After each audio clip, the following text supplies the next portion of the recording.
Suscríbete a nuestro canal cliqueando en el botón rojo y en la campanita de activar todas las notificaciones para no perderte ninguno de nuestros programas e investigaciones exclusivas. Bueno, volviendo de la pausa, ya estamos metidos de lleno en la tertulia, un poquito tarde, porque entramos medio desfasados, pero acá estamos. Acá estamos. Y bueno, ¿Quiénes son nuestros invitados? A mi derecha, Nicolás Moraz, periodista de investigación y divulgador filosófico con amplia experiencia en radio, prensa y TV, director de la plataforma educativa Academia Libertaria y del canal de YouTube Los Liberales, que cuenta con más de 470.000 suscriptores. Y a mi izquierda, Matías Calero, 28 años, abogado, profesor aspirante de Derecho Civil y Filosofía del Derecho de Facultad de Derecho de la Universidad de la República, codirector de la revista Contraargumento y ha escrito varios artículos en entrevistas especializadas del ámbito jurídico. ¿Pero qué currículum, muchachos? No, todos estamos. Sí. Nicolás, ¿cómo estás? Un placer, Federico, muy contento de estar aquí contigo, te agradezco la invitación y me siento en mi casa porque lo que vengo escuchando es una auténtica trinchera de guerreros por la libertad. Estamos en eso. Hoy estás estos días en Montevideo, ¿hasta cuándo? Hasta mañana. Hasta mañana. Viniste a la charla que estaba Rodrigo Ríos también comentándonos. Efectivamente, junto con Rodrigo, con el abogado Benir Sartou y con Pablo Laurta, publicista uruguayo, estaremos disertando en defensa de la libertad de expresión hoy a las 18:30 en el Palacio Legislativo. Bien, ¿hace falta libertad de expresión en Uruguay? Y yo creo que sí, Federico, hace falta por varias razones. En primer lugar, porque las redes sociales y toda esta cuestión de la revolución informática ha por un lado generado una mayor amplitud de medios. Cualquiera puede exponer, cualquiera puede hacerse una cuenta en Twitter y llegar a una cantidad enorme de personas. No es necesario tener una prensa, un medio formal de comunicación. Pero por otro lado, quizás ciertos intereses políticos y por ahí ciertas, ¿por qué no?, concentraciones en ciertos medios de comunicación han generado prácticas liberticidas, ¿no? Entonces hay que defenderlas siempre, ¿no? Porque además, un poco como decía Stuart Mill, ¿no?, la libertad de expresión tiene como principal, fundamento, como principal utilidad, si se quiere, el poder permitir saber qué opiniones son correctas, cuáles no, permitir debatirlas y en el fondo decidir entre todos qué opiniones son descartadas y cuáles. Tuvimos un intercambio de ideas cuando Gurméndez, el director de Antel, el presidente de Antel, sí. Él le dio de baja de la grilla al canal RT. Y tú ahí sostuviste que lo que él estaba haciendo no era censura. No, porque en definitiva RT tiene las posibilidades de salir en YouTube, tiene hasta su canal, que supongo de aire, y cualquier otra empresa lo puede levantar. O sea, me parece que si hay una decisión estatal de no transmitir dentro de su grilla, así como una compañía de TV cable, por ejemplo, puede decidir que no esté un programa o no esté un canal. La cuestión está en que si el Estado le hubiese impedido a RT salir en cualquier otro medio o transmitirse en Uruguay, ahí sí yo entiendo que sería una situación de censura. ¿Vos coincidís, Ceci, que crees que no es una acción de censura darle de baja a un canal? Es una censurita. Ajá, censurita. Es una censurita. Vos sos colaborador de RT, ¿no? Fui hace muchos años colaborador de RT, medio del cual salí eyectado como de muchos otros por atreverme a criticar a quienes no permitían criticar. Pero en este caso lo que yo me permito señalar es que es una atribución completamente ilegítima y arbitraria la de los gobiernos que entregan licencias para que los medios operen o no. Y esto aplica a un abanico mucho más amplio que RT, que puedo coincidir contigo, de hecho tuve la oportunidad de decírselos, que son un aparato de propaganda. Pero dejar de lado RT, el hecho de que el Estado otorgue las licencias para la televisión, para la radiofonía, e incluso en muchos países como el mío, por ejemplo, ostente un monopolio del papel para los periódicos, ha servido durante décadas como una forma de disciplinar la opinión pública y de volcarla en favor de los burócratas que son quienes otorgan estos permisos y concesiones.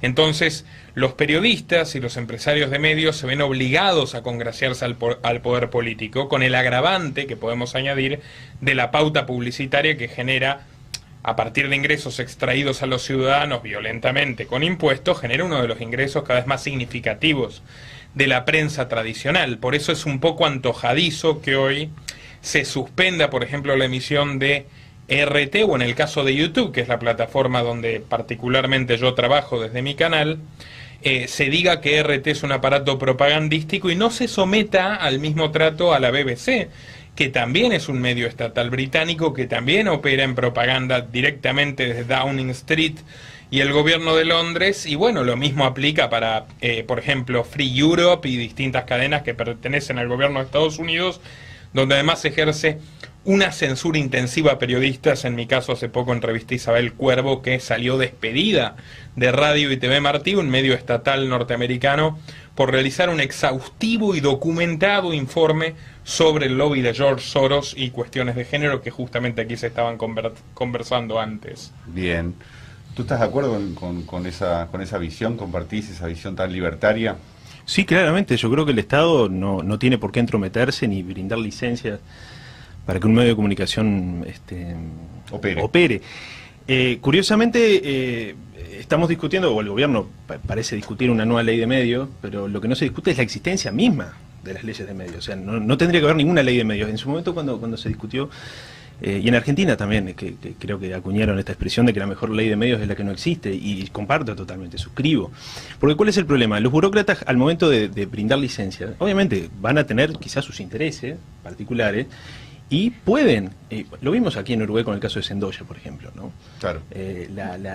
Cómo distribuía beneficios a través de su calidad de presidente de la URSEC, que para Nicolás, que quizás que no sabe, la URSEC es uno de los organismos que, digamos, regula todo lo que tiene que ver con la concesión de las ondas eléctricas o los espectros radiofónicos, en fin, y brinda concesiones y puede cerrar empresas, radios, televisiones, por razones absolutamente arbitrarias pueden ser. Y se dio un caso de una trama de corrupción en donde habían intereses político-partidarios que influían en ciertos tratos a radios amigas, en ese momento compañeras o militantes o coincidentes con la ideología del partido de gobierno en ese momento, que era el Frente Amplio.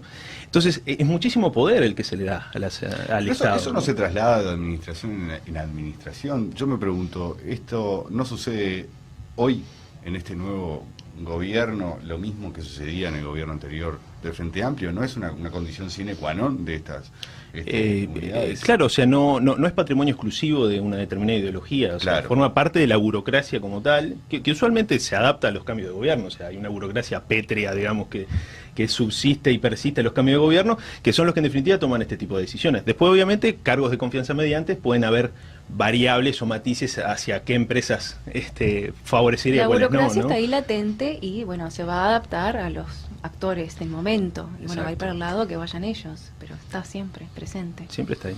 Nicolás, tú has sido muy crítico de, no del movimiento libertario argentino, pero sí de algunas figuras que hoy son quizás las preponderantes a nivel mediático y a nivel político dentro de lo que se denomina el movimiento liberal o libertario argentino. De hecho, tú considerás que no son libertarios. Me gustaría hablar un poquito de eso, porque nosotros acá en Uruguay no tenemos movimiento libertario. Capaz que, Matías, vos pensás distinto que yo. Sí, lo que se está gestando es el Partido Libertario. Un proto-partido es algo que está muy en pañales, pero no al nivel de lo que existe Bien. En Argentina, claro. Pero hay una referencia muy importante, permanente, por parte de quienes conforman este proto-movimiento, a la figura de Milei como referente único y total. Absoluto, sí, el libertarianismo.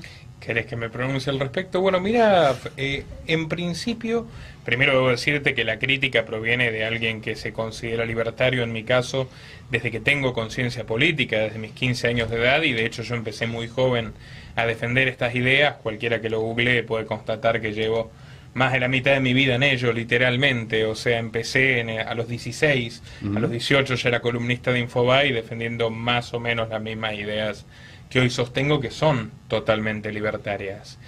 Tal vez es por eso que yo veo como una suerte de desgracia para nuestro movimiento que Milei había expuesto un discurso bastante interesante en los medios de comunicación, que le llamó la atención a muchas personas naturalmente desencantadas de un Estado gigante e intrusivo como es el argentino, insostenible en todo sentido.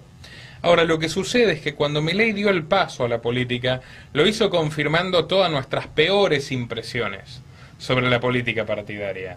Tanto él como Spert, que es el otro político, que es de hecho quien lo introduce a la política, llegan ya con un financiamiento nefasto, con una moderación del discurso completamente antojadiza a los intereses del sistema. Y para ejemplificar, en el caso de Spert, por ejemplo, que es el primero que da el salto a la política y el que lo introduce a Milei. Yo, que lo he conocido personalmente, hablaba con Spert hace muchísimos años de la cuestión de la prohibición de las drogas, en las que incluso los liberales clásicos más moderados saben perfectamente que el Estado no tiene nada que hacer entrometiéndose en la soberanía sagrada del individuo sobre sí mismo, y saben además lo que significa la prohibición en términos de creación del narcotráfico, porque es lo que crea el narcotráfico, a lo que quita un producto que durante el 99% de la historia humana estuvo en libertad, lo manda a la clandestinidad y lo administra de manera mafiosa. ¿Qué hace Spert nada más meterse en la política en el año 2019? Comienza una burda propaganda populista conservadora diciendo: hay que crear una DEA argentina, hay que encarcelar a los que venden, a los que compran, a los que consumen. ¿Sabes cuál es la gran ironía de todo esto? Una investigación mía lo terminó imputando a él y a Milei por esta razón. ¿Sabes quién financiaba, entre otros, su campaña? Un narcotraficante, Federico Fred Machado. Yo lo expliqué en 2019, dije: esta persona está sindicada, porque en ese momento estaba sindicada, imputada en una enorme causa de narcotráfico llamada la causa del narcoavión, 900 y pico de kilos de cocaína. También está vinculada a la corrupción kirchnerista, y ese era el verdadero nexo. O sea, había un interés deliberado en que le resten votos a Macri en esa elección, Spert y los supuestos libertarios.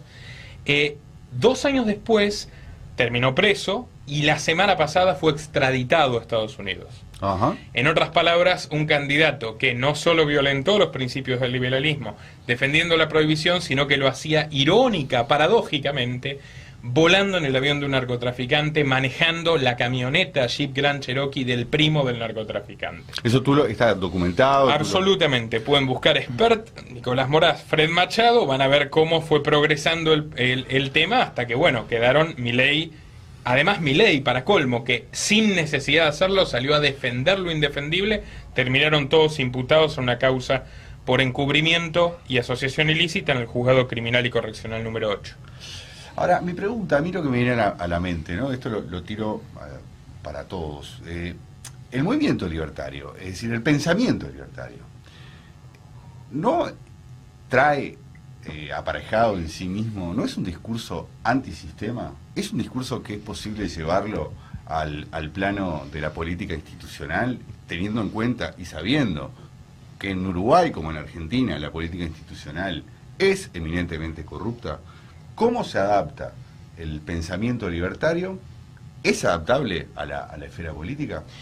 Sí, eso es un problema, ¿no? Porque, digamos, ahí hay, digamos, opera continuamente la ley de hierro de la oligarquía, ¿no? De Michels. Es decir, y la resistencia está, o el dilema del liberalismo es cuánto puede resistir esta ley de hierro de la oligarquía. O sea, hasta cuándo los líderes liberales o los referentes liberales no se oligarquizan y empiezan a jugar o a hablar el mismo idioma que la casta, ¿no? O sea, hasta dónde, en el caso de Argentina, hasta dónde Milei puede resistir esa tentación de formar parte de la casta, Spert. Entonces, ese es el problema. O sea, que obviamente la pureza ideológica del libertarianismo y el liberalismo en general se conserva mientras esté fuera del sistema político. Ahora, el dilema está, o la paradoja es que para poder cambiar el sistema, cambiarlo desde fuera es complejo también. Entonces, en algún momento hay que entrar. El problema es cómo, con quién, de qué manera y con qué convicciones también. Y en muchos casos uno tiene que estar dispuesto a, digamos, retasear la efectividad de ciertas propuestas a favor de, bueno, conservar la pureza de su ideología o ser coherente, ¿no? ¿Estás de acuerdo? Mira, Federico, yo ante todo, primero concuerdo plenamente con lo que planteas de la ley de hierro de las oligarquías, y yo creo que es inexorable. Ahora, ¿en qué sentido el liberalismo ya transformó al mundo para bien? Pues ante todo tenemos que recordar que nosotros somos liberales. O sea, aunque yo sea un liberal radical, un liberal anarquista, soy un hijo orgulloso del liberalismo clásico. Del liberalismo clásico que independizó nuestros países, del liberalismo clásico que abolió la esclavitud, del liberalismo clásico que terminó con la Inquisición, del liberalismo clásico que conquistó la libertad sexual que hoy se arrogan quienes mataban masivamente homosexuales hasta entrado el siglo XX, que son los socialistas, por ejemplo. Entonces, es una apropiación cultural la que está haciendo la izquierda con el discurso de la nueva agenda de derechos. Exactamente. Son de los derechos que son conquistas de liberales del siglo XX. Absolutamente. Hasta el siglo XIX, XX. Hasta el antiimperialismo. ¿Quiénes fueron los que pusieron de rodillas al Imperio Español? Thomas Paine, Francisco de Miranda, Artigas, al Imperio Británico también. Los mayores críticos del Imperio Británico fueron los liberales clásicos como Spencer. Bueno, ahora, ¿cómo ellos transformaron al mundo para bien? No lo hicieron desde el Parlamento. Estuvieron quienes, por el contexto histórico, tomaron las armas y arriesgaron su vida, pero ante todo estuvieron quienes lograron formular las ideas de manera suficientemente persuasiva para que el hombre común no esté dispuesto a que el gobierno avasalle sus derechos. Por poner un ejemplo que a mí me gusta mucho, Herbert Spencer, que hoy lo citaré en la conferencia, que si se quiere es la cumbre del liberalismo clásico inglés, siglo XIX, él es un hombre que, habiendo partido de un origen extremadamente humilde, siendo un autodidacta, llegó a ser el filósofo más leído en vida de todos los tiempos. Razón por la cual en cualquier biblioteca, y los desafíos los pueden encontrar cualquiera que nos esté escuchando, en cualquier biblioteca pública de Uruguay o de Argentina van a encontrar un ejemplar de El hombre contra el Estado. La huella que dejó Spencer, explicándose en términos relativamente sencillos sobre por qué el Estado peligra el desarrollo individual, por qué el Estado es una amenaza para todas las instituciones naturales que ordenan la sociedad, como la familia, como el mercado, como la propiedad privada, es inmensa. O sea, lo que él logró es inmenso. Y fíjate cómo él advierte en el primer capítulo de esa obra, que es la obra de su senectud, de su madurez intelectual. Dice, nosotros nos equivocamos, porque él mismo había sido un miembro del Partido Liberal, y empieza a enumerar cómo el Partido Liberal británico en 40 años, llegando a ser un grupo muy prominente en el Parlamento, traicionó todo lo que había dicho, todo lo que le había prometido a sus electores sobre la defensa de su libertad. Desde que el hombre asume la postura cómoda de delegar la defensa de su libertad en un político, termina observando cómo los supuestos liberales ya de aquella época le aprueban no solo todas las leyes liberticidas a los conservadores y a los laboristas, los socialdemócratas de aquella época, sino que ellos mismos crean regulaciones de todo tipo intrusivas que terminan aumentando exponencialmente al gobierno porque les conviene como casta política. Entonces, yo me pregunto, ¿por qué no podemos aprender de quienes operaron esos grandes cambios culturales en lugar de dejarnos seducir por la zanahoria y el burro, por el camino fácil que es decir, bueno, pongo un papelito en una urna cada 4 o 5 años? Eso no funciona. Y la prueba de ello es la historia. A mí no me gusta el idealismo, no me gusta imaginar, a mí me gusta mirar a la historia. Esa Inglaterra civilizada, centro del mundo, que fue en su día donde creció Spencer, no sé si lo sabía Federico, pero tuvo policía privada hasta 1820. No.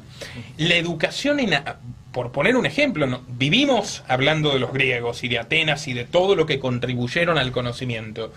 El primer censo que se realiza en Atenas en el siglo IV a.C. arroja que de 300.000 habitantes no hay un solo adulto que no sepa leer, escribir y hacer las operaciones matemáticas básicas. Y no había instrucción pública.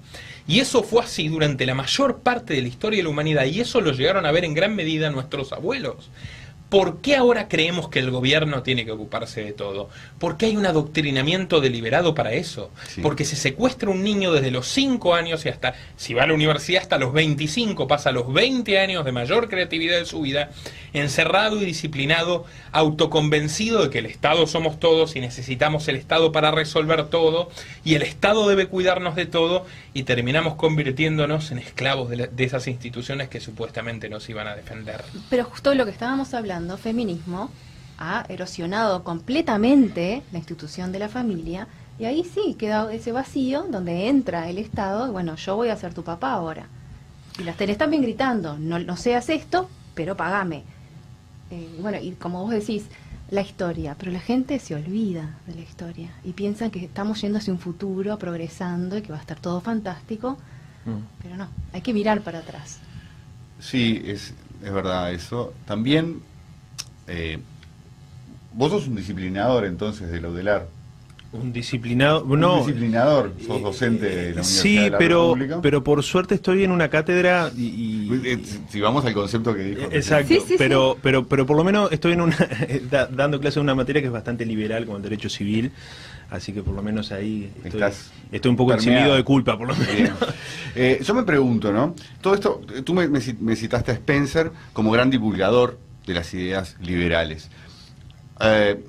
También, y adaptado, traído a la decadencia cultural en la que hoy vivimos, creo que Milei ha cumplido ese rol de manera excelente, puesto que ha llegado a cubrir en horarios de televisión insólitos, como es el horario de la televisión para amas de casa.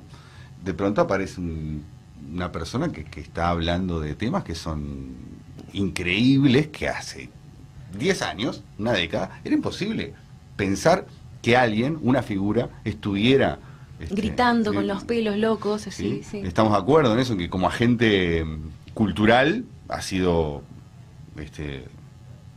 sí, completamente. ¿Le reconoces? Es que es completamente loable, Federico. Ahora, ¿sabes cuál es el problema? Que hace una encuesta entre quienes hoy dicen que van a votar a Milei. La gran mayoría apoya la dictadura militar de Videla. La gran mayoría está de acuerdo, ahora también Milei terminó igual que Esper con el mismo discursito, con que las drogas sigan prohibidas. Que no hay que eliminar los planes sociales, el asistencialismo social que ha condenado a la esclavitud del Estado a un tercio de la población argentina. Claro, en aras del pragmatismo, según dicen, que hay que seguir tomando deuda, que hay que seguir alineándose internacionalmente con determinados países, el liberalismo es partidario de la no alineación, y que incluso no estaría mal tomar más deuda pública de la que ya tenemos para un plan de dolarización que es planificación monetaria y no tiene nada que ver con todo lo que había dicho sobre moneda Milei en esos espacios que vos decís. Entonces se constituye un liderazgo mesiánico de alguien que ya sin llegar al poder ha cambiado completamente su discurso en aras de su beneficio personal, de su aspiración de poder, rodeado de una serie de personajes impresentables, entre ellos la familia Bussi, que era un gobernador de la dictadura militar en la Argentina, que no tuvo empacho en volarle la cabeza a un adolescente de 16 años en frente de sus subordinados para demostrar quién tenía el poder en Tucumán en aquellos años. Bueno, Milei fue empleado de Bussi, cosa que salió a la luz ahora y nadie sabía. Uno de sus primeros trabajos en los años 90, colaborando con este personaje. Yo tuve un montón de jefes espantosos también. Y ahora pacta con... No, pero ahora que es libre... Yo no elijo quién me paga el sueldo en general. Claro, Federico, pero ahora que es libre, elige pactar con la fuerza de su hijo.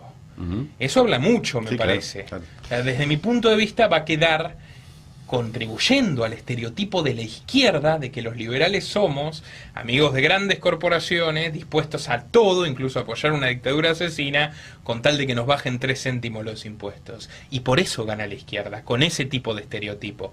Lamentablemente yo creo que el buen Milei va quedando atrás en la medida que vemos cómo la política puede corromper a una persona y envenenar su entorno. Ese es mi punto de vista. No critico nada lo que haya hecho antes, me parece, como te digo desde el principio, muy loable. ¿Tú estás de acuerdo con esa visión del personaje Milei? Sí, yo creo que sí. Como divulgador y en su momento creo que permitió que muchísima gente acceda y escuche por primera vez a nombres como Friedman, por ejemplo, Mises, Hayek, en fin. Pero sí es cierto, y coincido plenamente con Nicolás, que ya Milei está actuando como político, ¿no? Me parece. Ya está pensando, está diciendo cosas que en su momento no decía. Por ejemplo, ahora dosificó o edulcoró un poquito sus críticas a Macri, ahora porque lo puede ver como un potencial aliado. Ahora al parecer Macri era un hombre que tenía intenciones liberalizantes, pero no lo dejaron hacer, ¿no? Y, en fin, entonces está hablando bien de Patricia Bullrich, o sea, me parece que se está posicionando para poder generar ciertas alianzas, está pensando como político, se está oligarquizando en cierto sentido, o está empezando a operar la ley de guerra de la oligarquía en él. Ahora, como divulgador, obviamente nadie le puede quitar el mérito, ¿no? Es que fue la primera vez que mucha gente, como vos decías, escuchó esos nombres. Exacto. Y que se lo explicaron de una forma que lo pudiesen entender, accesible además, y bueno, y divertida y todo como es él. Pero sí, yo creo que está mirando el tablero y diciendo, bueno, ¿qué piezas tengo que mover para, bueno, llegar a lo que... No sé qué quiere. Para contextualizar un poquito, Patricia Bullrich es una persona que en los años 70 ponía bombas que mataron a civiles. Sí, tengo claro. Como para comentarlo, porque está muy bien que la audiencia lo sepa. Ahora la líder de la derecha republicana en la Argentina, una persona que tuvo que exiliarse porque era terrorista de extrema izquierda. Y su hermana era directamente la pareja del comandante militar que mandaba sin ninguna piedad a matar a hijos de empresarios, a los parientes, a los guardaespaldas, ya no le importaba nada a la hora de cegar vidas inocentes. Entonces, mi punto de Federico no es quedémonos de brazos cruzados, mirando el horizonte y a ver qué pasa y el Estado se va a derrumbar solo. No. Yo soy plenamente consciente que no vamos a ver un mundo sin Estado porque no lo van a permitir quienes hoy tienen el poder, como bien lo señala él. Pero el punto es, te pongo un ejemplo muy práctico. Paraguay. Paraguay es el país que tiene el mayor crecimiento económico de Sudamérica. El Estado más chico, ¿no? Y tiene los impuestos más bajos. El IVA más bajo, ¿no? Todos los impuestos más bajos. Mientras acá 22, en Argentina 21, en Paraguay es el 10. Pero tienen, todos los impuestos son los más bajos. Y eso explica el crecimiento que tiene. Y por eso estás viviendo ahí. Exactamente. Y la movilidad. Vivo en Paraguay. Y la movilidad social que tiene. O sea, hay mucha movilidad social. Gente que era pobre y que los hijos ya no son pobres y que los nietos eventualmente pueden tener una cadena de empresa ganada con su justo trabajo. Muy difícil que veamos eso en Brasil, Argentina, y por lo que he venido hablando, vos me dirás, muy difícil que hoy lo veamos también en Uruguay. Hay muchas trabas para el que emprende. Muy poca competencia. Bueno, pero ¿cómo lo lograron los paraguayos? Porque vos mirás a los políticos paraguayos, son iguales o peores que los nuestros. Tiene una tradición ya Paraguay también que viene quizás de antes de lo que fue la Guerra Grande y lo que fue la Guerra del Paraguay, ¿no? Pero ya venía con una tradición distinta a los países de la región. Ciertamente, pero los paraguayos... O sea, ¿habrán sido los jesuitas? No lo creo, realmente. No lo creo. Te diría que al contrario, la influencia ejercida por los jesuitas me parece que va en el sentido opuesto.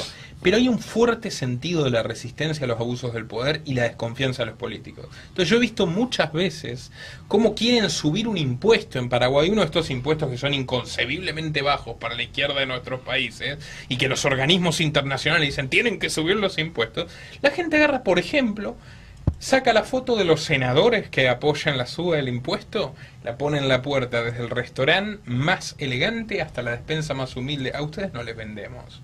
Nos reservamos el derecho de admisión. Ese tipo de cosas son el liberalismo popular en acción. Ese tipo de medidas hoy pacíficas para los tiempos que corren, no estoy diciendo que nadie se inmole, que nadie sea un mártir, no quiero que corra sangre, nada por el estilo. Ese tipo de iniciativas son las que cambian las cosas. En la Argentina, que me pasé meses durante el encierro masivo, hablándole a la gente de la desobediencia civil, no fue Bullrich, no fue Milei, que en un principio apoyó la cuarentena, lo pueden buscar. Sí. Una de las cosas que te das cuenta que no puede funcionar es el control del Estado sobre las personas, porque vos lo querés controlar y ¿qué pasa? La gente hace cualquier cosa. Se te desborda. Exacto, los irresponsables que andan por la ruta, digamos, y un montón de gente. Lo que vos tenés que hacer, porque vos cuando tenés un enfermo con estas características genera una externalidad negativa sobre el resto. O sea, tu irresponsabilidad contagia a otros. Entonces lo que vos tenés que hacer es alinear los incentivos, y ahí sí actuó bien el gobierno. Por ejemplo, en el día de ayer fue brillante lo que hizo. ¿Vieron el caso del italiano? Sí. Bueno, ese caso es brillante, eso es lo que debería hacer el gobierno.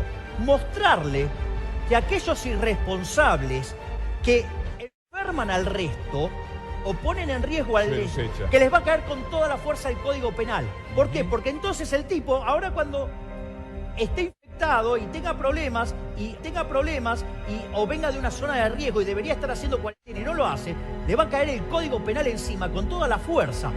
No fue Bullrich ni fue Milei los que liberaron a los argentinos.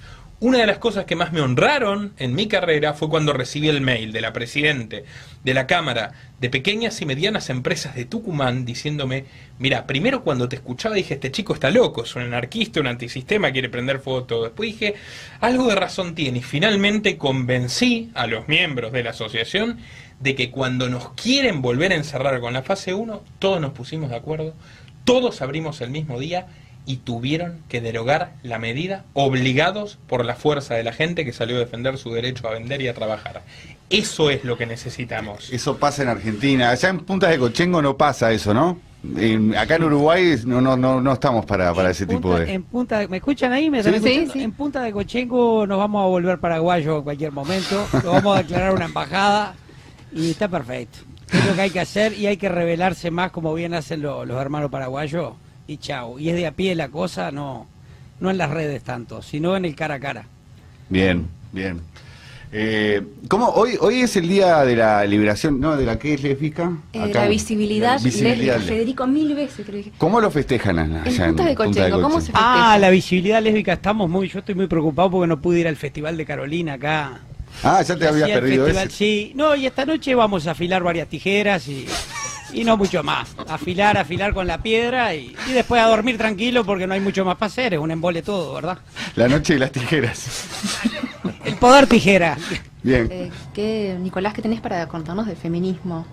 Que estás con ganas de decirnos un par de cosas. Sí, fue uno de los temas que yo escuchaba recién detrás de la vidriera y dije, qué maravilla que se puede hablar con esta franqueza sobre estos temas, ¿no? Porque yo los estudié bastante.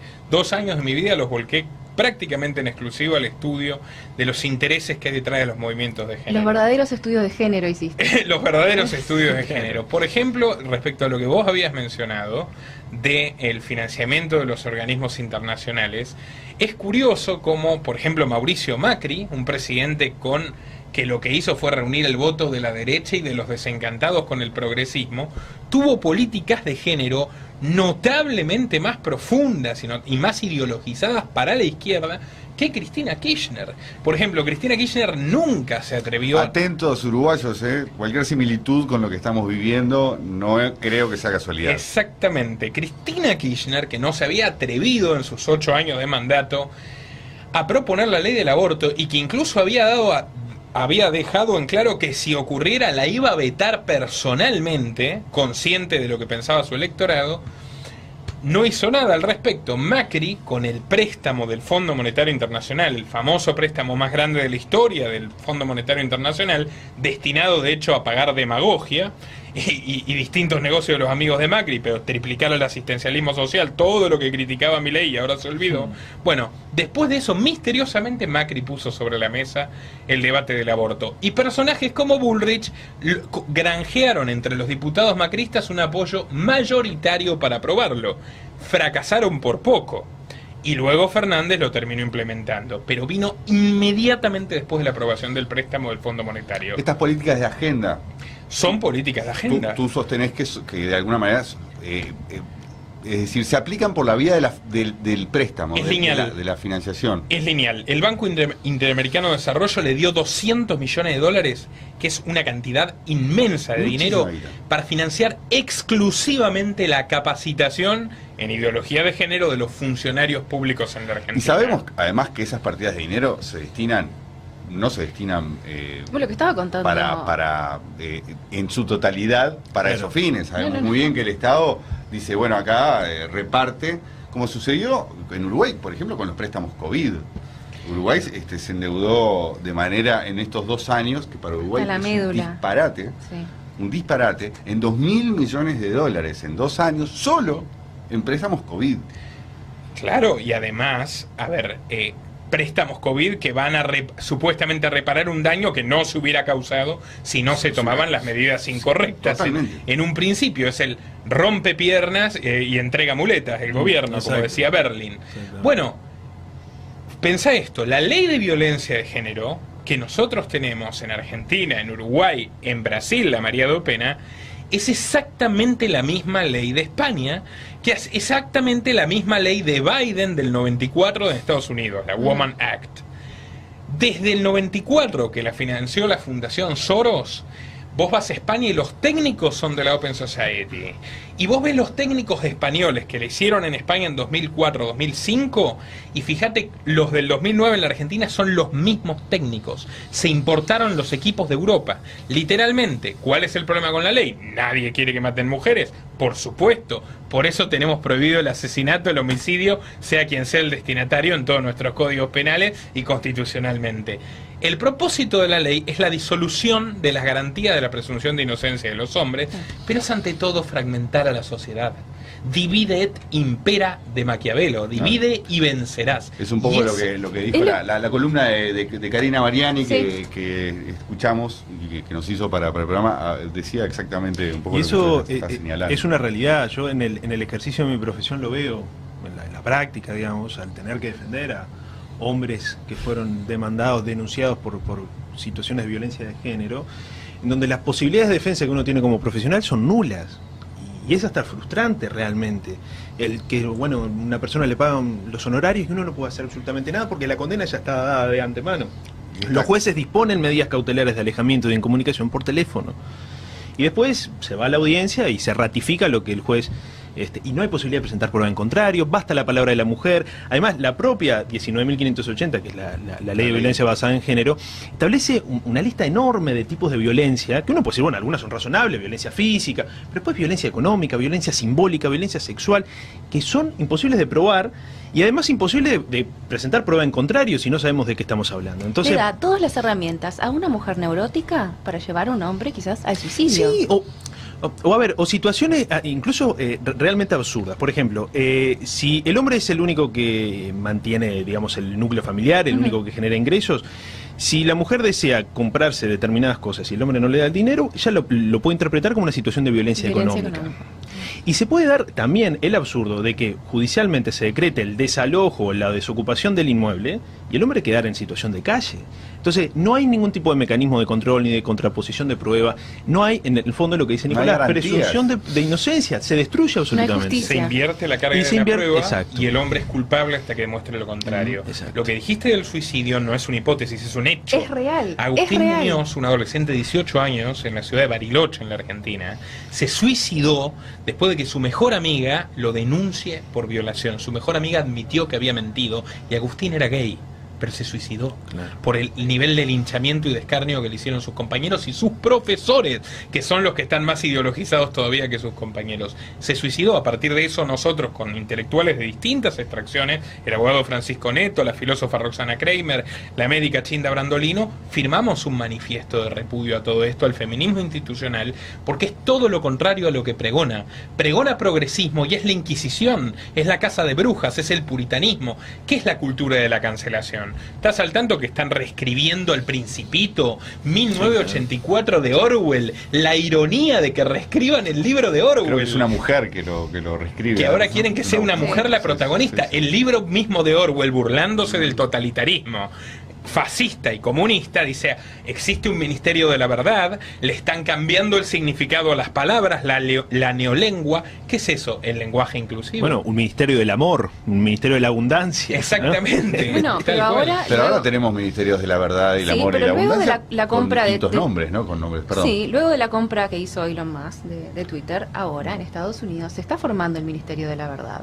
Le están quitando ciertas protecciones que tenían estas empresas sobre de poder decir lo que quieran para controlarlo desde el gobierno, o sea, porque y eso que es un debate, políticas no tienen vuelo.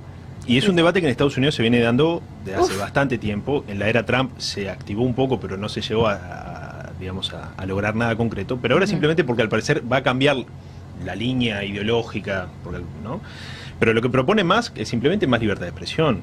Y parece que eso ya es un problema, ¿no? Para algunos grupos de interés. Genera desconfianza en grupos de interés. Porque además, Federico, es interesante el argumento que ponen, ¿no? Es decir, bueno, entonces cualquiera puede decir cualquier cosa. Entonces van a aparecer militancia neonazi. ¿Cuál es el problema? En el fondo, si hay un foro abierto, a los militantes neonazis se le van a oponer argumentos razonables para destruir esas posiciones irracionales. Pero el problema está en censurar y en de alguna manera obligar que esas personas que tienen opiniones disidentes estén en lugares cerrados, en cámaras de eco, que lo que hacen es, impedir que vean opiniones disímiles, y se pueden generar situaciones realmente complejas. Nadie les debate. Y además generan un efecto tabú que es similar al de las drogas.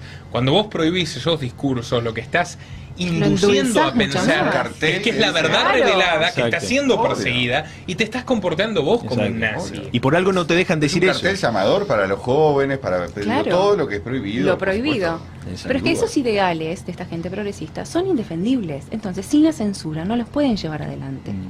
porque ya, o sea, salen Tucker Carlson, por pero ejemplo. son útiles para la expansión del Estado, porque a por partir de que el Estado comienza a escudriñar lo que pasa dentro de un hogar, sobre pretexto de la violencia simbólica contra la mujer, es cuando el Estado se va apropiando de la educación de los hijos, al punto que la ministra de Educación en España dijo, los hijos no pertenecen a los padres, pertenecen al Estado. El PIN parental. O sea, se va construyendo un totalitarismo con buenos pretextos, con buenas intenciones, que no hemos visto jamás. Antes, por lo menos, el rey, cuando te expropiaba porque yo quiero, porque soy el rey, porque soy el soberano. Lo que decía Spencer es, si en el pasado los liberales tuvimos la obligación de vencer la tiranía de la monarquía absoluta, nuestro deber en el presente y en el futuro será limitar el poder absoluto de los parlamentos. Y hoy tenemos más leyes que nunca, más impuestos que nunca, más prohibiciones que nunca, y eso solo lo podés sostener dividiendo a la gente entre heterosexuales y homosexuales y cisgénero, entre hombres y mujeres, entre minorías y blancos, y al final es un racismo a la inversa, y es el mismo instrumento de discriminación y de apartheid, vacunados, no vacunados, de siempre. Estás buscando un chivo expiatorio para que la gente dirija la mirada contra su semejante en lugar de dirigirla contra los poderosos que nos asaltan ecuánimemente a todos. Bien, porque cuando hablamos de poderosos y hablamos de agendas, cuesta mucho explicar, a uno mismo le cuesta entender de qué estamos hablando, porque digo, cuando hablamos de Agenda 2030 y decimos, bueno, acá se está generando un proyecto global para que la humanidad viva de determinada manera en un tiempo determinado. Es decir, de acá a 8 años hay determinados pasos. Hay un objetivo. Un objetivo. Ahora, la gente, cuando le decís eso, dice, bueno, pero ¿quiénes son? Que se imagina, no sé, los señores del club de Bilderberg, grupo sentados, Bilderberg, sí.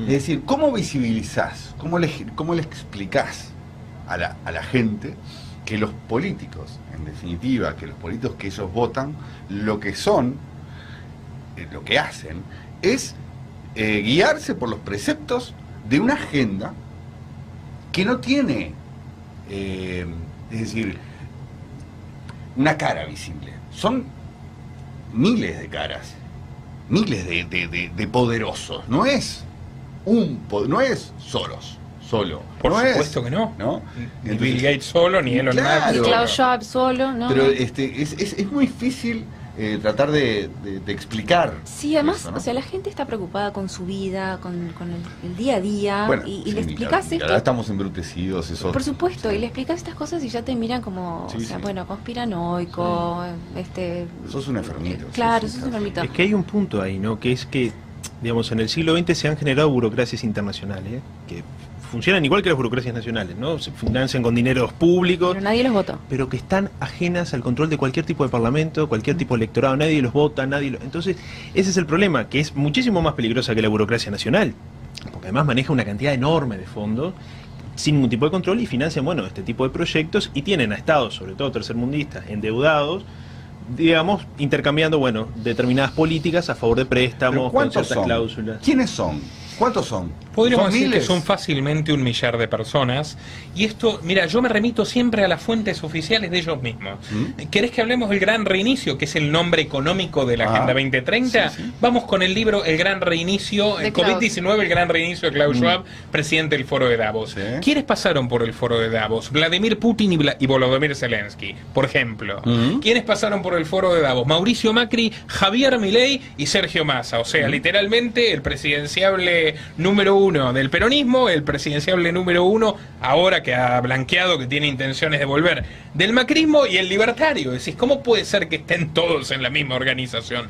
Y sí, es que esas son las organizaciones que te van a apoyar a través de un viejo sistema de recomendación para que vos avances en tu estructura partidaria. Y si vos decís algo disonante, algo que está en contra, o hacés, peor todavía, algo que esté en contra de sus intereses, van a hacer lo necesario para cortarte figurativamente la cabeza. Por eso es que, por ejemplo, el movimiento libertario argentino, en lo que tiene que ver con la pandemia, no se pronunció en contra del uso de estos o en contra de la vacunación masiva. Fue una pronunciación muy tenue que llegó tarde, como te digo, en las primeras 2 semanas Milei estaba diciendo que había que encarcelar a quien salía en auto porque ponía en riesgo a los demás y decís, pero ¿cómo puede ser que este hombre diga esto? Pero vos cuando mirás las manifestaciones, bueno, en Estados Unidos ni que hablar, que han sido en contra del o de las políticas en Europa, lo que ves, lo que más se ven son banderas con vigoritas, banderas amarillas, ¿no? Es decir, el movimiento libertario es punta de lanza en otros países de lo que ha sido la lucha contra las medidas adoptadas. El pueblo salió a darse contra la policía. Sí, pero acá en estos países no. Acá no. Además estamos hablando, ante todo hay que entender esto, las grandes fortunas, Bill Gates, etcétera, se duplicaron con el encierro por una razón clave. La gente tuvo que aumentar exponencialmente, de manera artificial, la demanda de computadoras, de litio, de software, de hardware, que es lo que venden ellos. Claro. Entonces cuando uno observa, esto es público, que el principal financista privado de la Organización Mundial de la Salud, que impuso la primera para sanos de la historia de la es Bill Gates, y observa que su fortuna a partir de esta medida se duplica, queda muy claro quién es el beneficiario. Cuando vos ves ahora estas restricciones de la Agenda 2030 a los vuelos cortos en Europa, que ya están implementando Sánchez en España, Macron en Francia y Johnson en Inglaterra, todos tienen su propia reunión con Gates y compañía. ¿Qué es lo que observás? Que los que tienen proyectos de aviones verdes propulsados por hidrógeno, que van a ser 100 veces más caros y 100 veces más subsidiados de lo que ya son los normales, son Gates y Bezos. Son los tipos que financian a los legisladores que llevan adelante estos proyectos en el nombre del bien común. O sea, no estamos hablando de reptilianos, no estamos hablando de un grupo sórdido de personas que se reúnen en un castillo oscuro de Transilvania. Estamos hablando de miles de personas que se sientan en una mesa, puede ser la del Foro de Davos, puede ser la que fuere, o en varias mesas, la de la ONU, etcétera, y dicen, bueno, ¿qué podemos hacer para incrementar nuestro poder? Y ahí, por ejemplo, ves países como China que se benefician de esto. Y a eso te quería preguntar, ¿no? ¿Cuál es el papel de China en todo esto? Y desindustrial. Vos mirás cómo en el nombre del ecologismo se está desindustrializando Europa y Estados Unidos. Un país que ya estaba demostrando un alto grado de competitividad, ahora se está convirtiendo en el monopolista industrial de un montón de cosas. ¿Cómo no van a disfrutar, apoyar, celebrar que se desindustrialice en otros países? O esta crisis energética que se está generando en Europa a partir del conflicto de Rusia y Ucrania. O sea, se terminan convirtiendo en la factoría única y total del mundo y riéndose de los occidentales, atestiguando cómo se suicidan. Mucha gente me pregunta, ¿y cómo puede ser que los políticos estadounidenses estén permitiendo lo que está pasando con el dólar? Que se pulverice drásticamente, que desaparezca lo que ha sido su gran baluarte desde Bretton Woods, el dólar como moneda de comercio internacional a punta de pistola. ¿Cómo puede ser que lo estén permitiendo? Porque es uno de los países más endeudados del mundo. ¿Y por qué es uno de los países más endeudados del mundo? Estados Unidos, el más rico del mundo. ¿Por qué tiene una deuda que triplica su PBI? Porque al igual que los políticos uruguayos, argentinos o de donde fuere, gastan más de lo que tienen. La ficción monetaria igual es algo que se está dando a nivel global. Es decir, ¿esto revienta en algún momento? Y bueno, a ver, sabemos que la inflación es un fenómeno estrictamente monetario, por más que algunos no lo quieran asumir, y en Argentina todavía hay personas con pensamientos prediluvianos que piensan que es una cuestión de costos, en multicausal. El tema es que, a ver, si los estados no ponen algún coto a su déficit y empiezan a endeudarse, que además, digamos, la deuda va a ser impuestos futuros, porque de alguna manera hay que cerrar esa brecha. Si no se paga hoy, se paga mañana con impuestos. Y si los estados empiezan a meterle a la maquinita, digamos, obviamente esto en algún momento puede llegar a romperse, y quizás que podemos en un futuro quizás no muy lejano ver una reconfiguración de ese equilibrio post-Bretton Woods que comentaba Nicolás, y quizás que empiecen a competir otras monedas, el yuan, el rublo. Ya incluso Putin empezó, obviamente consciente de la dependencia que tiene Europa respecto al gas natural, empezar a exigir los pagos en rublos para sacar al euro y sacar al dólar como moneda internacional. Pero además, Estados Unidos durante el 2020 imprimió más de lo que ha impreso durante la historia de la existencia de la Reserva Federal. Hay una gráfica que anda circulando en internet del valor del dólar en el último siglo. Es una cuestión que es, no sé, es una milésima parte de lo que valía un dólar hace 100 años atrás. Es una cuestión, lo que se ha depreciado. Sin embargo, sigue siendo la moneda más importante. Pero, obviamente, supeditada al comercio del petróleo, que ese fue el predominio del dólar, vino cuando Nixon, de alguna manera, obligó que el petróleo se comprara y se vendiera en dólares. Pero puede cambiar, puede aparecer algún cataclismo económico y cambiar. ¿no?, en la situación. Todo lo que ocurre con la guerra es la culminación de lo que necesitaban para el combo de la Agenda 2030. Después del encierro que disparó las tecnológicas, que disminuyó el uso de los combustibles fósiles, la ONU celebraba que mientras moría más gente de hambre que nunca desde la Segunda Guerra Mundial, según sus propios datos, por el encierro cavernícola que generaron, lo bueno era que se estaba usando menos petróleo. ¿Qué pasa ahora con la guerra? Quitas uno de los principales proveedores de gas y petróleo del mundo del mercado. Y además hay una presión sobre los alimentos que es gravísima. Sí. Entre Rusia y Ucrania producen el 25% del trigo del mundo. Rusia produce más de la mitad de los fertilizantes. Eso está afectando a Uruguay y a la Argentina. Lo vengo hablando con empresarios agrícolas de nuestros dos países. O sea, la presión, el gasoil, que es gas, es el combustible primigenio del campo. Los granos en Estados Unidos se secan con gas natural. ¿Qué come el ganado? Granos. ¿Y quién se está comprando tierras más que nunca? Bill Gates. Washington Post, no un blog conspiranoico. Bill Gates se convierte en el mayor terrateniente de Estados Unidos. Tuvimos una visita de una delegación hace poco, ¿no? Acá en Uruguay, y la recibió el gobierno de brazos abiertos para mostrarles cómo producimos carne. Sí, claro, y Bill Gates al parecer certificó, ¿no?, o avaló los procesos de producción, entonces está... Una consulta. La carne. A estos muchachos. ¿Fueron a Punta de Cochengo con Bill Gates? Comimos un asado en el sótano de carne de esta plástica que hay ahora. Ajá. Lo más rico fue el chimichurri. La carne no había quien la masticara. Pero quiero hacerle una pregunta a estos muchachos que saben tanto. ¿Qué rol juega la criptomoneda hoy en día? En todo esto que estamos hablando con las los dólares, criptomonedas, etcétera, etcétera. ¿Qué rol juegan? Y es algo que Hayek ya lo anunciaba, ¿no? Friedman también parece que lo dijo. Pero Hayek tiene un texto muy interesante que se llama La desnacionalización del dinero, que es un textito de la década del 60 por ahí. Y ahí él lo que defendía, bueno, competencia de monedas, banca libre, y en parte me parece que la criptomoneda, y además la pluralidad de criptomonedas, uno piensa en el Bitcoin, pero hay una enorme cantidad de criptomonedas, permite algo muy importante, que es, bueno, separar al Estado del dinero, cosa nada menor y que hace más de un siglo que tiene esa relación bastante complicada. Entonces las criptomonedas, bienvenidas, ¿no? Mientras más libertad, mejor, ¿no? Totalmente de acuerdo, y agrego una cuestión. Concretamente con Bitcoin, que desde mi punto de vista tiene el diseño más sólido, pues tiene emisión cero y por eso es la que más vale, lo que ha sido es un freno para la eliminación del dinero en efectivo. Porque si vos lees, y basta con que vayas a leer los papers del Banco Mundial, del Banco Interamericano de Desarrollo, del Nobel Joseph Stiglitz, que dijo que la pandemia es una maravilla, no importa que hayan muerto 300.000 personas de hambre por día, es una maravilla porque opera cambios que les sirven. Ellos vienen sosteniendo que tiene que desaparecer el dinero en efectivo antes de 2030, o sea, están desde los 90 con que tendría que desaparecer en el siglo XXI. ¿Qué significa que desaparezca el dinero en efectivo? Que el Estado pueda controlar todo. Miren qué pasó en Canadá. De repente un señor del Partido Liberal, para que entiendan por qué me opongo al partidismo liberal, Trudeau dijo, bueno, ustedes protestan contra mí, yo aprieto un botón y me quedo con sus cuentas bancarias. Y es exactamente eso lo que hizo. Ahora, porque existe Bitcoin, no han puesto la moneda digital estatal de curso forzoso, pues saben que ahí muchísima gente se fugaría. Se va, claro. Exactamente. Justin Trudeau, otro hijo del Foro de Davos. Completamente, y su viceprimer ministro y ministro de Economía, que es la que implementa formalmente la medida, es literalmente presidenta del directorio del Foro Económico Mundial. Entonces, bien, podemos decir que las criptomonedas son una respuesta natural del liberalismo a todo este avance. De la humanidad, Sí, no del claro. liberalismo, Sí, de la sí, humanidad. sí. Siempre va a haber oportunistas, Exacto. siempre va a haber gente que se mete y cree que se va a hacer rica en 2 días, no estudia lo suficiente y le va mal, pero el centro, el corazón del asunto es que es competencia monetaria real, cosa que no veíamos hace siglos realmente.